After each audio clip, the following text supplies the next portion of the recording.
Guys, ఎలా ఉన్నారు?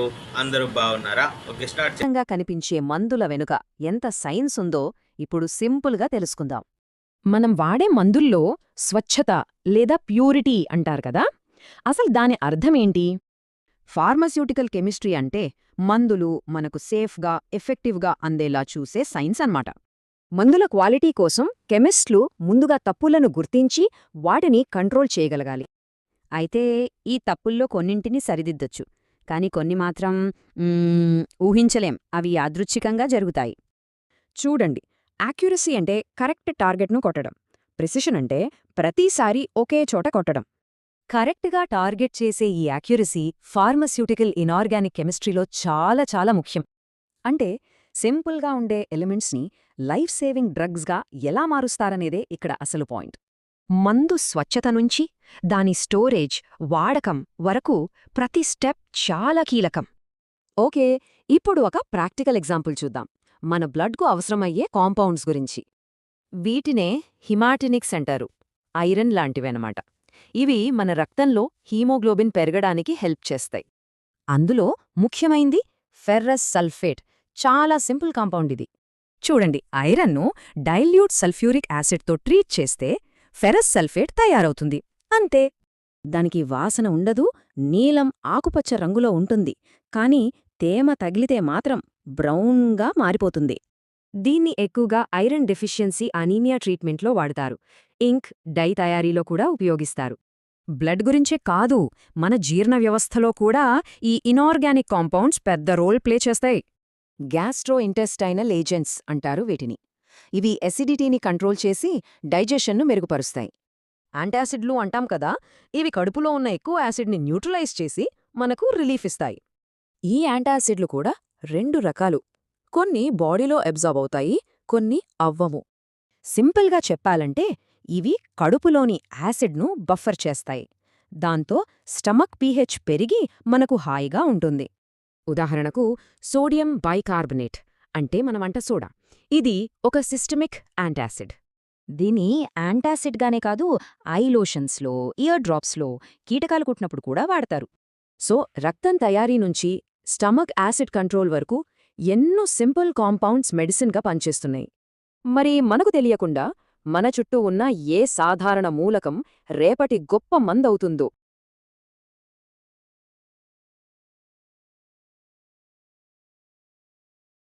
రోజూ టీ తాగే అందమైన పింగాణి కప్పులకు వాడే మట్టి, అలాగే క్లాస్ రూంలో బ్లాక్ బోర్డ్ మీద రాసే సుద్ద, అవును, ఇవి కేవలం సాధారణ వస్తువులు మాత్రమే కాదు, మన ప్రాణాలను కాపాడే, అంటే మన శరీరంలోని సంక్లిష్టమైన సమస్యలను పరిష్కరించే అద్భుతమైన మందులు.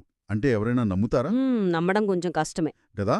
సో ఈరోజు ఈ డీప్ డైవ్లో మనం ఫార్మస్యూటికల్ కెమిస్ట్రీ, ముఖ్యంగా అందులోని ఇనార్గానిక్ ఫార్మస్యూటికల్స్ అంటే అక్కర్బన్న రసాయనాల ప్రపంచంలోకి అడుగుపెడుతున్నాం. ఖచ్చితంగా. మన కంటికి నిర్జీవంగా కనిపించే మట్టి, ఇనుము లాంటి అతి సాధారణ మూలకాలు మన దేహ నిర్మాణానికి, ముఖ్యంగా రక్తాన్ని వృద్ధి చేసే హీమాటినిక్స్గా, అలాగే జీర్ణ వ్యవస్థను కాపాడే గ్యాస్ట్రోఇంటెస్టైనల్ ఏజెంట్స్గా ఎలా పనిచేస్తాయో ఈరోజు అన్వేషించబోతున్నాం. రసాయన శాస్త్రం అంటే ఏదో ప్రయోగశాలల్లో ఉండే రంగురంగుల ద్రవాలు, సంక్లిష్టమైన ఫార్ములాలు మాత్రమే మనం అనుకుంటాం. బేసిక్గా అదే కదా గుర్తొచ్చేది. అవును, కానీ మన చుట్టూ ఉన్న మట్టి, మనం చూసే రాళ్ళు, ఇనుము లాంటి మూలకాలు మన శరీరంలోని అత్యంత సూక్ష్మమైన జీవక్రియలతో ఎలా ముడిపడి ఉన్నాయో అర్థం చేసుకుంటే నిజంగానే ఆశ్చర్యపోతాం. నిజమే. సో ముందుగా మన శరీరంలో ఒక నదిలా ప్రవహించే రక్తం గురించి, దాన్ని నిర్మించే హెమాటినిక్స్ గురించి మాట్లాడుకుందాం. అసలు ఒక సగటు మానవ శరీరంలో ఎంత ఇనుము అంటే ఐరన్ ఉంటుందో తెలిస్తే ఆశ్చర్యపోవాల్సిందే. అవును, మన ఒంట్లో కేవలం 3 నుండి 6 గ్రాముల ఐరన్ మాత్రమే ఉంటుందట. ఈ విషయం విన్నప్పుడు నాకనిపించిందేంటంటే 3 గ్రాముల ఐరన్ అంటే దాదాపు ఒక చిన్న మేకు బరువు. కరెక్ట్. కేవలం ఆ మేకు అంత ఇనుము మన మొత్తం జీవితాన్ని ఎలా నడిపిస్తోంది? ఆ చిన్న మేకు అంత ఇనుమే మన ప్రాణాధారమండి. ఆ 3 నుండి 6 గ్రాముల ఇనుము మన రక్తంలో ఎలా పనిచేస్తుందంటే, అది హీమోగ్లోబిన్ మరియు మయోగ్లోబిన్ అనే ప్రోటీన్లలో ఒక ఆయువు పట్టులా బంధించబడి ఉంటుంది. ఓకే. మనం పీల్చే ఆక్సిజన్ ఊపిరితిత్తుల నుండి శరీరంలోని ప్రతి కణానికి చేరాలి కదా. అవును, చేరాలి. ఈ ఆక్సిజన్ను ఒక అయస్కాంతంలా పట్టుకుని దాన్ని రవాణా చేసే పడవల్లా ఈ ఐరన్ అణువులు పనిచేస్తాయి. కణాల లోపల ఎలక్ట్రాన్ల రవాణా జరగాలన్నా, శక్తి ఉత్పత్తి కావాలన్నా ఈ ఐరన్ అత్యంత కీలకం. అంటే ఈ ఇనుము లోపిస్తేనే ఎనీమియా అంటే రక్తహీనత వస్తుంది. ఎగ్జాక్ట్గా. ఈ రక్తహీనత లేదా ఎనీమియా అసలు ఎందుకొస్తుంది అంటే, మనకు సాధారణంగా తెలిసినంతవరకు ఆహారంలో ఐరన్ తక్కువగా తీసుకుంటే రక్తం తగ్గిపోతుందని అనుకుంటాం. కారణం అంతేనా, లేక శరీరంలో జరిగే వేరే రసాయన మార్పులు కూడా దీనికి కారణమవుతాయా? ఆహారంలో ఐరన్ లోపం అనేది పైకి కనిపించే ఒక కారణం మాత్రమే. శరీరం లోపల అసలు సమస్యలు వేరే ఉంటాయి. ఓహో. ముఖ్యంగా 3 ప్రధాన కారణాల వల్ల ఎనీమియా వస్తుంది. మొదటిది, మన ఎర్ర రక్తకణాల జీవితకాలం సుమారు 120 రోజులు. ఆ తర్వాత అవి సహజంగానే చనిపోతాయి. ఓకే. కానీ కొన్నిసార్లు ఈ ఎర్ర రక్తకణాల నాశనం అనూహ్యంగా చాలా వేగంగా జరిగిపోతుంది. అంటే టైం కంటే ముందే అన్నమాట. అవును. ఇక రెండవది, శరీరంలో ఎర్ర రక్త కణాల ఉత్పత్తి తగ్గిపోవడం. ఇక మూడవది, చాలా ముఖ్యమైనదేంటంటే, మన ఎముక మధ్య లోపల అంటే బోన్ మ్యారో లోపల ఉండే మూలకణాలు, స్టెమ్ సెల్స్ అంటాం కదా, అవి సరిగ్గా పనిచేయకపోవడం. ఒక్క నిమిషం, ఎముక మధ్య అంటున్నారు కదా, అంటే మన రక్తం ఎముకల లోపల తయారవుతుందా? అవును. పైకి ఎంతో గట్టిగా రాతిలా ఉండే ఎముకల లోపల ఈ రక్తకణాల ఉత్పత్తి ఎలా జరుగుతుంది? ఇదొక అద్భుతమైన ప్రక్రియ. మన ఎముకలు పైకి గట్టిగా కనిపించినా వాటి లోపల స్పాంజి లాంటి ఒక మెత్తటి భాగముంటుంది. ఓకే. అదే ఎముక మధ్య లేదా బోన్ మ్యారో. ఇదొక పెద్ద ఫ్యాక్టరీ లాంటిదనుమాట. ఇందులో ఉండే మూలకణాలే రాత్రింబవళ్లు పనిచేసి కొత్త ఎర్ర రక్త కణాలను సృష్టిస్తాయి. వావ్. ఎప్పుడైతే ఈ ఫ్యాక్టరీలో ముడిసరుకు అంటే ఐరన్ తగ్గిపోతుందో లేదా ఫ్యాక్టరీ యంత్రాలు పాడవుతాయో అప్పుడు రక్తం ఉత్పత్తి ఆగి ఎనీమియా వస్తుంది. అలాంటప్పుడు మనం బయటి నుండి ఫార్మస్యూటికల్స్ ద్వారా ఐరన్ మందులను ఇచ్చి ఈ లోపాన్ని భర్తీ చెయ్యాలి. రైట్. ఇక్కడే ఈ ఐరన్ మందుల ప్రస్తావన వస్తోంది. ఈ ఎనిమియాను నయం చేయడానికి ఫెర్రస్ సల్ఫేట్ అనే సమ్మేళనాన్ని ఎక్కువగా వాడుతుంటారు కదా? అవును. దీన్ని వాడుక భాషలో గ్రీన్ విట్రియోల్ అంటారని చదివాను. ఇది నీలి ఆకుపచ్చ రంగులో ఉండే పౌడర్లా ఉంటుంది, కానీ ఇది గాలికి తగిలితే గోధుమ రంగులోకి మారుతుందట కదా? అసలు ఎందుకిలా రంగు మారుతుంది? ఎందుకంటే ఫెర్రస్ సల్ఫేట్ చాలా సున్నితమైన రసాయనం. గాలిలో ఉండే ఆక్సిజన్ మరియు తేమతో ఇది చాలా వేగంగా రసాయన చర్య అంటే ఆక్సిడేషన్ జరుపుతుంది. ఓకే. ఆక్సీకరణం చెందడం వల్ల దానిలో ఉన్న పచ్చదనం పోయి తుప్పుపట్టిన ఇనుములా గోధుమ రంగులోకి మారిపోతుంది. అరే. అందుకే దీన్ని ఎప్పుడూ గాలి చొరబడిన డబ్బాల్లో, ఎయిర్ టైట్ కంటైనర్స్లో చాలా జాగ్రత్తగా మూత గట్టిగా పెట్టి నిల్వ చేయాలి. అంటే ఇప్పుడు మీరు చెప్పేది వింటుంటే మనం ఒక తాజా యాపిల్ పండును కోసి గాలికలా వదిలేస్తే కొద్దిసేపటికే ఆ తెల్లటి భాగం ఎలాగైతే నల్లగా లేదా గోధుమ రంగులోకి మారిపోతుందో, యా, ఎగ్జాక్ట్గా. ఈ ఫెర్రస్ సల్ఫేట్ గాలికి తగలగానే ఆక్సీకరణం చెందడం కూడా సరిగ్గా అలాంటిదే కదా? యాపిల్లో ఉండే ఐరన్ వల్లే కదా ఆ రంగు మారుతుంది? సరిగ్గా పట్టుకున్నారు. యాపిల్ రంగు మారడానికి, ఈ ఫెర్రస్ సల్ఫేట్ రంగు మారడానికి వెనకున్న రసాయన సూత్రం ఒక్కటే. 2 చోట్ల ఆక్సిజన్ ఐరన్తో చర్య జరిపి ఆక్సైడ్లను ఏర్పరుస్తుంది. ఇంట్రెస్టింగ్. అయితే ఈ ఫెర్రస్ సల్ఫేట్ గురించి ఇంకో ఆశ్చర్యకరమైన విషయముంది. ఇది కేవలం రక్తహీనతకు మందుగా మాత్రమే కాదు. మనం కాగితం మీద రాసే సిరా తయారీలో దీనికొకప్పుడు ముఖ్య పాత్ర ఉండేది. సిరా తయారీలోనా? అవును, సిరా అంటే ఇంక్. అంతేకాదు, పాతకాలపు ఫోటోగ్రఫీలో నెగటివ్లను డెవలప్ చేసే రసాయనాలను, అలాగే వ్యవసాయంలో కీటకాలను చంపే కీటకనాశినిగా కూడా దీని వాడతారు. ఫోటోలు తీయడానికి, పొలాల్లో పురుగులను చంపడానికి వాడే రసాయనం మన శరీరంలో రక్తాన్ని కూడా వృద్ధి చేస్తుందన్నమాట. ఇవి నిజంగా ఊహించని ఉపయోగాలు. అవును కదా. అయితే నాకో సందేహం. అసలు ఐరన్ అంటే ఐరన్ కదా? డాక్టర్లు కేవలం ఐరన్ తీసుకోండి అని చెప్పొచ్చు కదా? ఫెర్రస్ సల్ఫేట్ అని, ఫెర్రస్ ఫ్యూమెరేట్ అని, ఫెర్రస్ ఆస్కార్బేట్, కార్బొనిల్ ఐరన్, ఇలా ఇన్ని రకాల పేర్లతో సమ్మేళనాలు ఎందుకు కనుక్కోవాల్సొచ్చింది? ఇక్కడ అసలు సమస్య ఏంటంటే ఐరన్ను నేరుగా శరీరం గ్రహించలేదు. ఓహో. దాన్ని ఏదో ఒక ఆమ్లంతో లేదా సమ్మేళనంతో కలిపి పంపాలి. మొదట్లో ఫెర్రస్ సల్ఫేట్ లాంటివి ఇచ్చినప్పుడు ఒక పెద్ద సమస్య ఎదురైంది. ఏం సమస్య? ఈ మందులు తీసుకున్న రోగులు కడుపులో విపరీతమైన మంట అంటే గ్యాస్ట్రిక్ ఇరిటేషన్, నొప్పి వస్తోందని ఇబ్బంది పడేవారు. అలాగే ఇందాక మనం అనుకున్నట్లు గాలికి త్వరగా పాడైపోయే లక్షణం కూడా దీనికుంది. రైట్. గాలి తగిలితే పాడవుతుందని చెప్పారు కదా. అవును, ఈ సైడ్ ఎఫెక్ట్స్ తగ్గించి శరీరం సులభంగా స్వీకరించేలా చేయడానికే రసాయన శాస్త్రవేత్తలు ఐరన్కు కొత్త రూపాలను సృష్టించారు. అంటే సైడ్ ఎఫెక్ట్స్ తగ్గించడానికే ఈ ఫార్ములాలు మారుస్తూ వచ్చారన్నమాట. అవునండి. ఉదాహరణకు ఫెర్రస్ ఫ్యూమరేట్ తీసుకుంటే సల్ఫేట్ కంటే ఇది చాలా స్థిరంగా ఉంటుంది. గాలికి అంత త్వరగా ఆక్సీకరణం చెందదు. అలాగే ఫెర్రిక్ అమోనియం సిట్రేట్ అని మరో సమ్మేళనం ఉంది. దీన్ని దీర్ఘకాలిక మూత్రపిండాల వ్యాధి, క్రానిక్ కిడ్నీ డిసీజ్ అంటాం కదా, అలాంటి వారిలో రక్తహీనతను తగ్గించటానికి వాడతారు. ఓకే. దీనికో ఆసక్తికరమైన భౌతిక లక్షణముంది. దీన్ని కొద్దిగా వేడి చేస్తే చాలు చాలా చేదుగా ఉండే పొగ వస్తుంది. ఇంట్రెస్టింగ్. మరి ఫెర్రస్ ఆస్కార్బేట్ సంగతి ఏంటి? ఇందులో ఆస్కార్బేట్ అంటే ఆస్కార్బిక్ యాసిడ్ అంటే విటమిన్ సి కదా. అవును, విటమిన్ సినే. ఐరన్కు విటమిన్ సికి సంబంధమేమిటి? అంటే మనం ఐరన్ మాత్రలు వేసుకునేటప్పుడు నారింజ రసం లాంటివి తాగితే మంచిదా? 100% మంచిది. ఇక్కడొక అద్భుతమైన కెమిస్ట్రీ ఉంది. మనం తీసుకునే ఐరన్ పేగుల ద్వారా రక్తంలోకి చేరాలి కదా, అంటే అబ్జార్ప్షన్ జరగాలి. విటమిన్ సి ఏం చేస్తుందంటే కడుపులోని ఆమ్ల వాతావరణంలో ఐరన్ను ఫెర్రస్ అంటే +2 రూపంలోనే ఉంచుతుంది. ఈ రూపంలో ఉన్న ఐరన్ను మన పేగులు చాలా సులభంగా, వేగంగా పీల్చుకుంటాయి. ఓహో, అంటే హెల్ప్ చేస్తుందన్నమాట. కరెక్ట్. అందుకే ఫార్మా కంపెనీలు డైరెక్ట్గా ఐరన్కు విటమిన్ సిని జోడించి ఫెర్రస్ ఆస్కార్బేట్గా మార్కెట్లోకి తెచ్చారు. వావ్, ప్రాసెస్ను ఎంత ఈజీ చేశారో కదా. ఇక ఇందాక మీరు కడుపులో మంట గురించి చెప్పినప్పుడు ఇంకో మందు పేరు కూడా చెప్పారు, ఆ కార్బోనిల్ ఐరన్ అని. దాని ప్రత్యేకతేమిటి? కార్బోనిల్ ఐరన్ అనేది అత్యంత స్వచ్ఛమైన ఐరన్ రూపం. దీన్ని మైక్రోస్కోప్లో చూస్తే చిన్న చిన్న మృదువైన గోళాకార కణాలుగా కనిపిస్తుంది. ఓకే. పాత మందుల్లాగా ఇందులో ఆమ్లాలు అంటే సల్ఫేట్, ఫ్యూమరేట్ ఏమీ కలవవు కాబట్టి కడుపులోకెళ్ళాక ఆ ఆమ్లాల వల్ల వచ్చే మంట, అసౌకర్యం లాంటి దుష్ప్రభావాలు ఇందులో అస్సలుండవు. That's great. యా, ఇది చాలా నెమ్మదిగా, స్థిరంగా రక్తంలో కలుస్తుంది. అర్థమైంది. మారుతున్న అవసరాలకు తగ్గట్టుగా ఇనుమును మన దేహానికి సరిపడేలా ఎలా మలుచుకున్నారో స్పష్టంగా తెలుస్తోంది. సరే, ఇందాక పాత ఐరన్ మందుల వల్ల కడుపులో మంట వస్తుందని మాట్లాడుకున్నాం కదా. ఇక్కడ్నుండే మన తదుపరి అంశం యాంటాసిడ్స్కు వెళ్దాం. ష్యూర్. సహజంగా ఆ కడుపు మంటను, అసిడిటీని తగ్గించే ఈ యాంటాసిడ్స్ అసలు కడుపులో ఎలా పనిచేస్తాయి?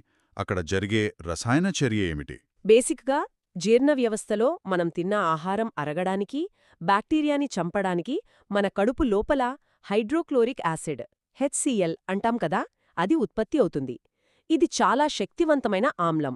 ఒక్క నిమిషం. అంత శక్తివంతమైన ఆమ్లం కడుపులో ఉంటే అసలు మన కడుపు దానిగదెందుకు కరిగిపోదు? ఆ ఆమ్లం కడుపు గోడలను ఎందుకు కాల్చేదు? మంచి ప్రశ్న. ఎందుకంటే ఆ ఆమ్లం నుండి రక్షించడానికి మన కడుపు గోడల లోపల మ్యూకస్ అనే ఒక మందపాటి జిగటలాంటి పొర ఉంటుంది. Okay, mucus. అవును, అదొక షీల్డ్ లాగా ఆమ్లాన్ని కణజాలానికి తగలకుండా ఆపుతుంది. కానీ ఒత్తిడి వల్లనో, మసాలాలు ఎక్కువ తినడం వల్లనో, లేదా ఇందాక చెప్పిన సైడ్ ఎఫెక్ట్స్ వల్లనో ఈ హైడ్రోక్లోరిక్ యాసిడ్ మోతాదుకు మించి ఉత్పత్తి అవుతుంది. అప్పుడు ఆ షీల్డ్ను దాటుకుని కడుపు గోడలను కాలుస్తుంది. అప్పుడే కడుపులో మంట, అల్సర్లు వస్తాయి. ఈ పరిస్థితిని తగ్గించడానికి మనం యాంటాసిడ్స్ వాడతాం. రైట్. ఇవి ప్రాథమికంగా బలహీనమైన ఆల్కలీన్ సమ్మేళనాలు. ఇవి కడుపులోని అదనపు ఆమ్లంతో చర్య జరిపి దాన్ని నీరు మరియు ఉప్పుగా మార్చి తటస్థీకరిస్తాయి, న్యూట్రలైజ్ చేస్తాయన్నమాట. అంటే ఒక మండుతున్న నిప్పు మీద నీళ్లు చల్లి దాన్ని చల్లార్చినట్లు అనమాట. అయితే ఈ యాంటాసిడ్స్ అన్నీ ఒకేలా పనిచేస్తాయా? మంచి యాంటాసిడ్కు ఉండాల్సిన లక్షణాలేంటి?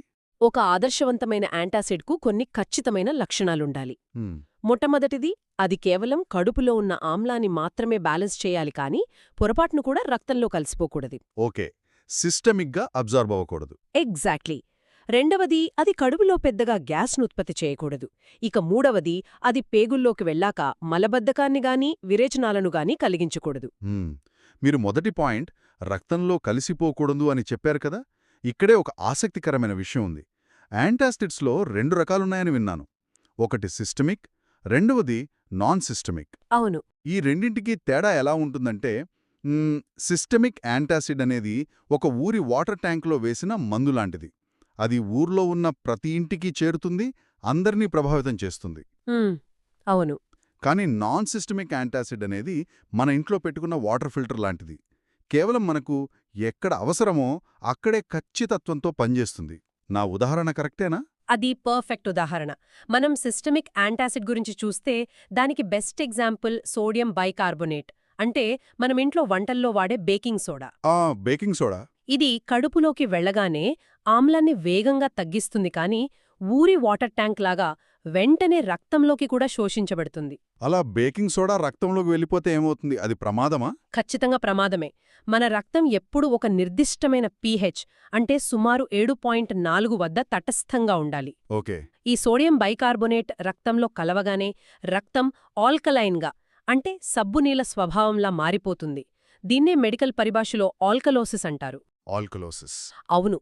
ఈ పరిస్థితి వస్తే శరీరంలోని ఎంజైమ్స్ పనిచెయ్యవు, కండరాలు పట్టేస్తాయి, శ్వాస తీసుకోవడం కష్టమవుతుంది. అందుకే ఈ సిస్టమిక్ యాంటాసిడ్స్ను దీర్ఘకాలం వాడకూడదు. అమ్మో, కడుపు మంట తగ్గించుకోవడానికి తీసుకుంటే అది రక్తాన్ని మార్చేసేంత ప్రమాదం ఉందన్నమాట. మరి బేకింగ్ సోడాను వైద్యపరంగా ఇంకెక్కడైనా వాడతారా? కడుపులోకి ఎక్కువగా తీసుకోకూడదు, కానీ బాహ్యంగా దీనికి ఇతర ఆసక్తికరమైన ఉపయోగాలున్నాయి. చర్మంపై కాలిన పాయాలు అయినప్పుడు ఆ ఆమ్ల ప్రభావాన్ని తగ్గించడానికి దీన్ని లోషన్లా రాస్తారు. ఓకే. అలాగే ఇంకో విచిత్రమైన ఉపయోగమేంటంటే చెవిలో గట్టిపడిన గులిమిని కరిగించడానికి ఇయర్ డ్రాప్స్లో దీన్ని వాడతారు. ఈ ఆల్కలిన్ సోడా ఆ వ్యాక్స్తో చర్య జరిపి దాన్ని సులభంగా కరిగేలా చేస్తుంది. వంటగదిలో వాడే సోడా చెవిలోని గులిమిని తీయడానికి కూడా పనిచేస్తుందన్నమాట. ఇవి నిజంగా ఊహించని ఉపయోగాలు. మరి నాన్ సిస్టమిక్ యాంటాసిడ్స్ గురించి చెప్పండి. ఇవి వాటర్ ఫిల్టర్ లాగా కేవలం కడుపులోనే పనిచేస్తాయి కదా? అవును. ఇవి రక్తంలో కలవవు కాబట్టి చాలా సురక్షితం. అల్యూమినియం హైడ్రాక్సైడ్ మరియు మెగ్నీషియం హైడ్రాక్సైడ్, అంటే దీన్నే మిల్క్ ఆఫ్ మెగ్నీషియా అంటారు, ఇవి ఇందుకు ఉదాహరణలు. ఇక్కడే మనం ఇంకొక అద్భుతమైన రసాయనం గురించి మాట్లాడుకోవాలి. అదే కాల్షియం కార్బోనేట్. ఇది కూడా అద్భుతమైన యాంటాసిడ్. ఒక్క నిమిషం. కాల్షియం కార్బోనేట్ అంటే మనం క్లాస్ రూంలో వాడే శుద్ధ గదా, చాక్ పీస్? అవును, అదే. శుద్ధ పొడిని యాంటాసిడ్గా తీసుకుంటారా? అసలు దాన్ని కడుపులోకి తీసుకుంటే పేగుల్లో గట్టిపడిపోయి రాళ్లు ఏర్పడవా? బ్లాక్ అయిపోదా? మీరు అడిగిన దాంట్లోనే సగం సమాధానముంది. శుద్ధను శుద్ధి చేసి మందుగా ఇస్తారు. అది కడుపులోని ఆమ్లాన్ని అద్భుతంగా అణిచివేస్తుంది. కాని మీరు ఊహించినట్లుగానే అది పేగుల్లోకి వెళ్ళాక ఒక దుష్ప్రభావం చూపిస్తుంది. అదేంటంటే ఇది పేగుల కదలికలను నెమ్మదించేలా చేసి మలబద్ధకాన్ని, అంటే కాన్స్టిపేషన్ను కలిగిస్తుంది. అరే, కడుపుమంట తగ్గితే ఇంకో కొత్త సమస్యొచ్చి పడుతుందన్నమాట. అవును. ఈ మలబద్ధకం కాల్షియం మరియు అల్యూమినియం యాంటాసిడ్స్కుండే సైడ్ ఎఫెక్ట్. మరోవైపు మనం మెగ్నీషియం సమ్మేళనాలు చూస్తే అవి కడుపు మంటను తగ్గిస్తాయి గాని అవి పేగుల్లో నీటిని నిలిపి ఉంచి విరేచనాలకు కారణమవుతాయి. ఓహో, లాగ్జేటివ్ ఎఫెక్ట్ అన్నమాట. కరెక్ట్. అంటే ఒకటేమో మోషన్ను ఆపుతుంది, మరొకటేమో మోషన్స్ అయ్యేలా చేస్తుంది. ఈ సమస్యను పరిష్కరించడానికి ఫార్మస్యూటికల్ కంపెనీలు ఒక తెలివైన పని చేశాయి. నాకు అర్థమవుతోంది. ఈ రెండింటిని, అంటే కాల్షియం లేదా అల్యూమినియం మరియు మెగ్నీషియం కలిపి ఒకే సిరప్ లేదా సస్పెన్షన్గా మార్కెట్లోకి తెచ్చారన్నమాట. ఖచ్చితంగా. దీన్ని ఒకే మందులో కలిపి ఇస్తారు. అప్పుడేమవుతుందంటే అల్యూమినియం వల్ల వచ్చే మలబద్ధకాన్ని మెగ్నీషియం వల్ల వచ్చే విరేచనాలు క్యాన్సిల్ చేస్తాయి. వావ్, బ్యాలెన్స్ అన్నమాట. అవును. ఒకదాని దుష్ప్రభావాన్ని మరొకటి రద్దు చేస్తుంది. ఫలితంగా రోగికి కడుపుమంట తగ్గుతుంది, కానీ ఎలాంటి జీర్ణ సంబంధిత సైడ్ ఎఫెక్ట్స్ రావు. భలే. అంటే ఇది ఎలా ఉందంటే, ఒక క్లాస్లో విపరీతంగా అల్లరి చేసే ఇద్దరు పిల్లలను తీసుకువెళ్ళి ఒకే బెంచీ మీద పక్కపక్కన కూర్చోబెడితే ఒకరి అల్లరిని ఇంకొకరు బ్యాలెన్స్ చేసుకుని సైలెంట్గా అయిపోయినట్లుందనమాట. యా, ఎగ్జాక్ట్గా అదే జరిగిందిక్కడ. సరే, ఇప్పుడు ఈ కడుపు మంట టాపిక్ దాటి ఇంకొంచెం కిందికి వెళ్తే పేగుల్లో వచ్చే సమస్యల గురించి మాట్లాడుకుందాం. ఇందాకే మనం పేగుల్లో వచ్చే అతిసారం మరియు మలబద్ధకం గురించి ప్రస్తావించాం కదా? అవును. అసలు పేగులను రక్షించడానికి ఎలాంటి మందులు వాడతారు? పేగుల రక్షణ కోసం మనం ముఖ్యంగా ప్రొటెక్టివ్స్ మరియు ఎడ్జార్బెంట్స్ అనే రసాయనాలను వాడతాం. ఇక్కడొక చిన్న కాన్సెప్ట్ అర్థం చేసుకోవాలి. ఏంటది? మనం సాధారణంగా అబ్జార్ప్షన్ అంటే ఒక స్పాంజీ నీటిని ఎలా పీల్చుకుంటుందో అలా లోపలికి లాక్కోవడమని తెలుసు. అవును. కాని ఈ మందులు పనిచేసే తీరు ఎడ్జార్ప్షన్, ఏడిఎస్ అంటే ఒక టీవీ స్క్రీన్ మీద దుమ్మొచ్చి పైన ఎలాగైతే అతుక్కుంటుందో అలా తమ ఉపరితలం మీదకు చెడు పదార్థాలను ఆకర్షించి బంధిస్తాయి. వావ్! స్పాంజులాగా లోపలికి పీల్చుకోవు, కాని అద్దం మీద దుమ్ములాగా తమ పైన అతుక్కునేలా చేసుకుంటాయనమాట. భలే చెప్పారు. మరి ఇవి పేగుల్లో ఏం చేస్తాయి? ఇవి రసాయనికంగా జడమైనవి, అంటే ఇనర్ట్ అన్నమాట. దేనితోనూ సులభంగా చర్య జరపవు. ఇవి పేగుల్లోకి వెళ్లగానే అక్కడున్న అదనపు గ్యాస్, హానికరమైన బ్యాక్టీరియా మరియు అవి విడుదల చేసే టాక్సిన్స్ను తమ ఉపరితలంపైకి బంధిస్తాయి. ఓకే. బిస్మత్ సబ్ కార్బొనేట్ మరియు కయోలిన్ ఇందుకు అత్యుత్తమ ఉదాహరణలు. ఆగండి. ఇక్కడ నన్నొక విషయం అడగనివ్వండి. కయోలిన్ అంటే దీన్ని చైనా క్లే అని కూడా అంటారు కదా? అవును అంటారు. అంటే మనం రోజూ ఉదయాన్నే టీ తాగే అందమైన తెల్లటి పింగాణి కప్పుల తయారీలో వాడే మట్టిది. ఆ మట్టిని కడుపు నొప్పి లేదా విరేచనాలు తగ్గడానికి మనం మందుగా కడుపులోకి తీసుకుంటున్నామా? నిజంగానే మట్టి తింటున్నామా? వినడానికి వింతగా ఉన్నా అది ముమ్మాటికీ నిజం. వాస్తవానికి ఈ కెయోలిన్ అనేది అత్యంత స్వచ్ఛమైన అల్యూమినియం సిలికేట్. కడుపులోకి తీసుకునే ముందు ఆ మట్టిని చాలా ప్రక్రియల ద్వారా శుభ్రపరిచి అత్యంత సూక్ష్మమైన పొడిలా మారుస్తారు. ఓహో, ప్రాసెస్ చేస్తారన్నమాట. అవును. ఈ కెయోలిన్ కణాల నిర్మాణం చాలా ప్రత్యేకమైనది. ఇవి అతి చిన్న ప్లేట్ల లాంటి నిర్మాణాన్ని కలిగి ఉంటాయి. అందువల్ల వాటి ఉపరితల వైశాల్యం అంటే సర్ఫేస్ ఏరియా చాలా ఎక్కువగా ఉంటుంది. ఓకే. కడుపులోకి వెళ్లగానే ఇది పేగుల గోడలకు ఒక మృదువైన పూతలా ఏర్పడి గోడకు ప్లాస్టర్ వేసినట్లు రక్షిస్తుంది. ఇది బ్యాక్టీరియాను బంధించి అతిసారాన్ని, డయేరియాని ఆపుతుంది. అద్భుతం. మనం మట్టిని కేవలం బయట వస్తువులు తయారు చేసుకోవడానికే కాదు, అంతర్గత అవయవాలను రక్షించుకోవడానికి కూడా ఎంత తెలివిగా వాడుకుంటున్నామో కదా. అంతేకాదు, కేవలం కడుపులోనే కాదు, చిన్న పిల్లలకు డైపర్స్ వాడటం వల్ల చర్మంపై ర్యాషెస్ వస్తాయి కదా. వస్తాయి. ఆ ర్యాషెస్కు రాసే పౌడర్లలో కూడా ఈ కయోలిన్నే వాడతారు. అది చర్మంపై ఉండే తేమను, బ్యాక్టీరియాను బంధించి చర్మాన్ని రక్షిస్తుంది. సరే, విరేచనాలను ఆపడానికి, టాక్సిన్స్ను పీల్చుకోవడానికి మట్టిని వాడాం. మరి వ్యతిరేక సమస్య అంటే కొందరిని తీవ్రంగా వేధించే మలబద్ధకాన్ని వదిలించడానికి ఏం చేస్తారు? దానికి వాడే మందులను కథార్టిక్స్ లేదా లాక్సేటివ్స్ అంటారు. ఇవి మలబద్ధకాన్ని వదిలించి పేగుల్లో ఆగిపోయిన వ్యర్థాలను బయటకు పంపుతాయి. ఇవి ప్రధానంగా 4 రకాలుగా పనిచేస్తాయి. ఈ 4 రకాలు పేగుల్లోపల ఎలా పనిచేస్తాయో కాస్త విడమర్చి చెప్తారా? తప్పకుండా. మొదటిది ఉద్దీపన అంటే స్టిమ్యులెంట్స్. ఇవి పేగుల్లోని నరాలను ప్రేరేపించి పేగుల కదలికలను వేగవంతం చేస్తాయి. ఉదాహరణకు ఆయుర్వేదంలో వాడే సెన్నా ఆకులు. ఓకే. రెండవది బల్క్ ఫార్మింగ్. ఇవి పీచు పదార్థాలు అంటే ఫైబర్. ఇవి పేగుల్లోకి వెళ్ళాక అక్కడున్న నీటిని పీల్చుకుని ఒక బెలూన్లా ఉబ్బుతాయి. ఉబ్బడం వల్ల పేగుల గోడలపై ఒత్తిడి పెరిగి మలం బయటకు నెట్టబడుతుంది. దీనికి ఇసాబ్గోల్ ఉదాహరణ కదా? అవును, మనకు బాగా తెలిసిన ఇసాబ్గోల్. ఇక మూడవది ఓస్మోటిక్ లాక్సేటివ్స్ మరియు నాలుగవది లుబ్రికెంట్స్. ఇవి పేగులను జారుడుగా చేసి ఘర్షణ లేకుండా వ్యర్థాలను బయటకు పంపుతాయి. ఉదాహరణకు లిక్విడ్ పారాఫిన్. ఇందులో మూడవది ఓస్మోటిక్ పద్ధతి గురించి వివరించండి. మనం తరచుగా వినే ఎప్సమ్ సాల్ట్ కూడా ఇందులోకి వస్తుందా? అది నీటిని ఎలా లాగుతుంది? అవును, ఖచ్చితంగా. మెగ్నీషియం సల్ఫేట్ని మనం వాడుక భాషలో ఎప్సమ్ సాల్ట్ అంటాం. ఇది ఒక అద్భుతమైన ఓస్మోటిక్ లాక్సేటివ్. ఇది ఎలా పనిచేస్తుందంటే ఇక్కడ ద్రవాభిసరణ అంటే ఆస్మోసిస్ అనే సూత్రం పనిచేస్తుంది. ఆస్మోసిస్? అవును. మనం ఎప్సమ్ సాల్ట్ తీసుకున్నప్పుడు పేగుల లోపల లవణాల సాంద్రత బాగా పెరిగిపోతుంది. మన శరీరం ఎప్పుడూ ఒక బ్యాలెన్స్ కోరుకుంటుంది కాబట్టి సాంద్రత బాగా పెరిగిపోతుంది. ఆ ఉప్పును పలుచగా చేయడానికి చుట్టుపక్కల కణజాలం నుండి, రక్తనాళాల నుండి నీటిని భారీగా పేగుల్లోకి లాగుతుంది. ఓహో, వాటర్ని లాగేస్తుందన్నమాట.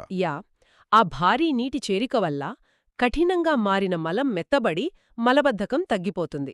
అంటే ఒక డ్రై స్పాంజ్ ఎలాగైతే తన చుట్టూ ఉన్న నీటిని లాక్కుంటుందో, ఈ ఎప్సమ్ సాల్ట్ మన శరీరంలోని నీటిని పేగుల్లోకి లాగుతుందన్నమాట. సరిగ్గా చెప్పారు. ఈ నీటిని లాగే గుణం వల్లే దీనికి ఇంకో ఆసక్తికరమైన ఉపయోగం కూడా ఉంది. అదేంటి?